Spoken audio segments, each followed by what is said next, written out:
बिहार विधानसभा चुनाव 2025 जैसे जैसे नजदीक आ रहा है, राजनीतिक दलों की जनसंपर्क गतिविधियां और तेज होती जा रही हैं।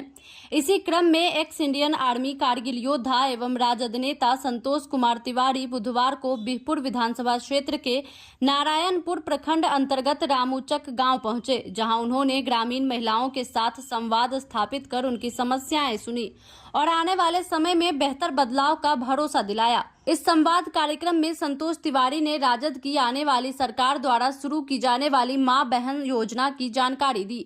उन्होंने बताया कि इस योजना के तहत बिहार की महिलाओं को हर महीने निश्चित आर्थिक सहायता दी जाएगी, जिससे वे आर्थिक रूप से आत्मनिर्भर बन सकेंगी।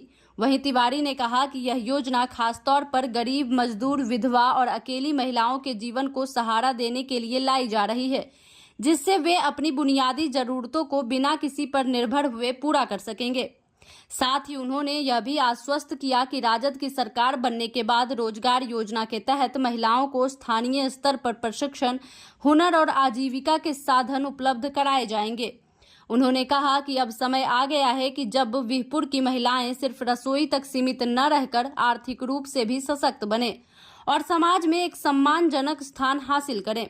गांव की महिलाओं ने तिवारी की इस पहल का गर्मजोशी से स्वागत किया और उनसे घरेलू हिंसा, राशन कार्ड, चिकित्सा सुविधा, लड़कियों की पढ़ाई जैसे कई ज्वलंत मुद्दों पर भी सवाल पूछे, जिनका उन्होंने धैर्यपूर्वक उत्तर देते हुए समाधान के आश्वासन दिए।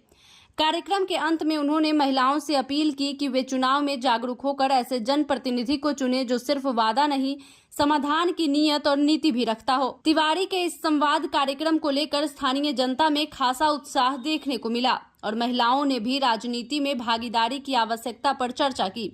यह जनसंपर्क अभियान न केवल चुनावी रणनीति का हिस्सा था, बल्कि महिलाओं के साथ जुड़कर समाज के सबसे मजबूत स्तंभ को सशक्त बनाने की दिशा में एक सार्थक प्रयास के रूप में देखा जा रहा है।